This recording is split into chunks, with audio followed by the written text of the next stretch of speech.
Hello friends, இது ஆண்டோ. நான் முன்னாடி சொன்ன மாதிரி இந்த note pad plus plus installer இருக்கு இல்லையா, இந்த இன்ஸ்டாலருக்கும் இந்த ஜிப் பேக்கேஜுக்கும் நிறைய டிஃப்ரென்ஸ் இருக்குது. இந்த இன்ஸ்டாலர் அப்படின்றது வந்து ஒரு .exe ஃபைல். இதை நீங்கள் டவுன்லோட் பண்ணிங்கன்னா உங்கள் சிஸ்டமில் இன்ஸ்டால் பண்ணுற மாதிரி இருக்கும். அதாவது டபுள் கிளிக் பண்ணி அந்த நெக்ஸ்ட்னு கொடுத்து இன்ஸ்டால் வரும் இல்லையா, ஒரு சாஃப்ட்வேரை இன்ஸ்டால் பண்ணுற மாதிரி இருக்கும். இந்த ஜிப் பேக்கேஜ் அப்படின்னா நம்மளுக்கு போர்ட்டபுளாக நம்மளுக்கு டவுன்லோட் ஆகும். அதாவது போர்ட்டபுள்னு சொல்லுவாங்க. அது போர்ட்டபுள்னா என்னென்னா, ஒரு சாஃப்ட்வேர் பேக்கேஜை நம்ம வந்து இன்ஸ்டால் பண்ணாமலே நம்ம அந்த பேக்கேஜை ரன் பண்ணலாம், அந்த சாஃப்ட்வேரை ரன் பண்ணலாம். அது பேர் தான் போர்ட்டபுள்னு சொல்லுவாங்க. ஸோ இது வந்து நம்மளுக்கு ஒரு போர்ட்டபுளாக வரும். இப்போ என்னோட கரண்ட் சிஸ்டமில் பார்த்தீங்கன்னா நான் போர்ட்டபுள் தான் வச்சுருக்கேன். ஏன்னா நான் ஒரு வாட்டியும் அதை இன்ஸ்டால் பண்ணிவிட்டு இன்கேஸ் நான் சம்டைம்ஸ் ஓஎஸ் மாற்றுவேன்.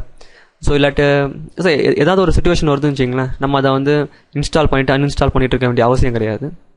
ஸோ ஓஎஸ் மாற்றினா கூட திரும்பி நம்ம அதை இன்ஸ்டால் பண்ணணும் அப்படின்ற அவசியம் கிடையாது. இந்த போர்ட்டபிள் பேக்கேஜ் நம்மக்கிட்ட இருந்ததுன்னா எப்போ வேணால் நம்ம வந்து இன்ஸ்டால் பண்ணாமலே அந்த பர்டிகுலர் சாஃப்ட்வேரை யூஸ் பண்ணலாம். ஸோ அது பேர் தான் வந்து போர்ட்டபிள் அப்படின்னு சொல்லுவாங்க. நான் வந்து என்னோட கரண்ட் சிஸ்டமில் இந்த note pad plus plus portable தான் யூஸ் பண்ணியிருக்கேன். ஓகே, நீங்களும் இதே நீங்கள் டவுன்லோட் பண்ணிக்கோங்க. இதை டவுன்லோட் பண்ணி இது வந்து எக்ஸ்ட்ராக்ட் பண்ணுற மாதிரி இருக்கும். அதாவது இது வந்து ஒரு ஜிப் ஃபைலில் வருது, உங்களுக்கு கண்டிப்பாக தெரிஞ்சிருக்கும். ரைட் கிளிக் பண்ணி அந்த எக்ஸ்ட்ராக்ட்னு கொடுப்பீங்க இல்லையா, ஸோ அந்த மாதிரி வரும். ஸோ நீங்கள் பார்த்தாலே நீங்கள் இதை ஈஸியாக அண்டர்ஸ்டாண்ட் பண்ணிக்கலாம். என்னோட கரண்ட் சிஸ்டமில் ஆல்ரெடி நான் இன்ஸ்டால் பண்ணி வச்சுருக்கேன். ஸோ இந்த நோட் பேட் ப்ளஸ் ப்ளஸ் நீங்கள் ஃபஸ்ட்டு வாட்டி இதை ஓப்பன் பண்ணும்போது இது இப்படி தான் இருக்கும். ஓகேவா, நான் என்ன பண்ணிக்கிறேன், என்னுடைய இந்த ப்ரீவியஸ் நோட் பேடை வந்து நான் ஃபஸ்ட்டு சேவ் பண்ணிக்கிறேன். சேவ் பண்ணி இதை நான் க்ளோஸ் பண்ணிடுறேன். அண்ட் இங்கே பார்த்தீங்கன்னா 2 ஐக்கான் இருக்குது. ஃபஸ்ட் ஐக்கான் இது வந்து நியூ, ஒரு புதுசாக ஒரு ஃபைலை க்ரியேட் பண்ணுறதுக்கான ஒரு ஐக்கான். பக்கத்தில் பார்த்தீங்கன்னா ஓப்பன் ஐக்கான் இருக்குது. அப்படி இல்லாட்டி நீங்கள் வந்து இந்த ஃபைலுக்கு போங்க, ஃபைலில் பண்ணிங்கன்னா ஓப்பன். அண்ட் இதில் வந்து என்னுடைய டெஸ்க்டாப்புக்கு நான் போகிறேன். என்னோடய டெஸ்க்டாப்பில் HTMLன்ற ஃபோல்டருக்குள்ளே என்னோடய HTML ஃபைலை வச்சுருக்கேன். நான் அதை செலக்ட் பண்ணிவிட்டு ஓப்பன் கொடுக்குறேன்.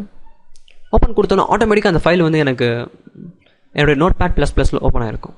இப்போ உங்களுக்கு கிளியராக டிஃப்ரென்ஷியேட் தெரியும். நம்ம இதுக்கு முன்னாடி வச்சுருந்ததும் இப்போ வச்சுருந்ததும் நான் அதை டிஃப்ரென்ஷியேட் உங்களுக்கு காமிக்கிறேன். இப்போது நான் அதை ரைட் கிளிக் பண்ணி open with choose default item. என்னுடைய அந்த சிம்பிள் நோட் பேடில் நான் ஓப்பன் பண்ணுறேன். ஸோ இப்போ இந்த நோட் பேடுக்கும் உள்ள டிஃப்ரென்ஸ் உங்களுக்கு கிளியராக தெரியும். ஸோ நம்ம நோட் பேட் ப்ளஸ் ப்ளஸில் பார்க்கும்போது நம்மளை இந்த கோட்ஸை வந்து நம்மளால் ஈஸியாக படிக்க முடியும். அண்ட் நம்ம நார்மல் நோட் பேடில் பார்த்தோன்னா ஃபுல்லாக பிளாக் லெட்டரில் இருக்குது. நம்மளால் வந்து எந்த இடத்துல எந்த டேக் ஆரம்பிக்குது, எந்த இடத்துல முடியுது அப்படின்றத கண்டுபிடிக்கிறதுக்கு போதும் ஆகிடும். ஸோ அதனால் நம்ம வந்து note pad plus plus use பண்ணலாம். இந்த நோட் பேட் ப்ளஸ் ப்ளஸில் பார்த்தீங்கன்னா நம்மளுக்கு என்ன ஒரு முக்கியமான அட்வான்டேஜ் ஒன்று இருக்குது. என்ன அட்வான்டேஜ் அப்படின்னு பார்த்தீங்கன்னா, இந்த டேக்ஸை மினிமைஸ் பண்ணலாம். ஃபார் எக்ஸாம்பிள், எனக்கு என்னுடைய பாடி டேக் எங்கே ஆரம்பிச்சு இங்கே முடியுதா, என்னுடைய பாடி டேக்கை நான் கிளிக் பண்ண உடனே ஆட்டோமேட்டிக்காக அது வந்து அந்த பாடி வந்து எங்கே ஆரம்பிச்சு எங்கே முடியுது அப்படின்றத தனியாக நம்மளுக்கு காமிச்சிடும். இங்கே காமிக்குது பாருங்கள், தனி கலரில், வயலட் கலரில். அதே மாதிரி இந்த இடத்துல சின்னதாக மைனஸ் மாதிரி ஒன்று இருக்கும் பாருங்களேன், அதை கிளிக் பண்ணிங்கன்னு வச்சிங்களேன், மொத்தமாக அதை வந்து ஒரே லைனுக்கு எடுத்துகிட்டு வந்துடும். இது எந்த மாதிரி டைமில் நம்மளுக்கு ரொம்ப யூஸ்ஃபுல்லாக இருக்கும் அப்படின்னா, இந்த பாடிக்குள்ளே வந்து ஒரு 200 லைன் இருக்குதுன்னு வச்சுக்கோங்களேன்.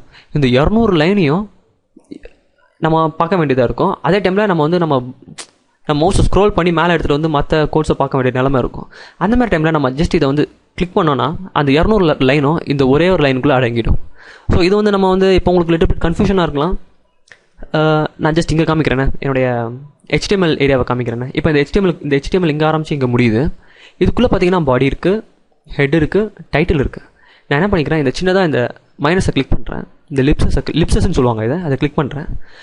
இப்போ நான் கிளிக் பண்ண ஒன்று ஆட்டோமேட்டிக்காக இது வந்து ஒரே லைன் ஆகிடுது. அதாவது இந்த ஒரு லைனுக்குள்ளே இந்த மற்ற லைன் எல்லாமே மறைஞ்சிட்டு இருக்கு. ஓகே, ஸோ அதுக்கு தான் இது யூஸ் ஆகும். ஸோ இந்த மாதிரியான சின்ன சின்ன விஷயங்களில் வந்து நம்ம இந்த நோட் பேட் ப்ளஸ் ப்ளஸில் வந்து கொஞ்சம் அதிகமாகவே இருக்குது. அதுக்கு தான் வந்து நம்மலாம் note pad plus plus use பண்ணுறதுக்கு காரணம்.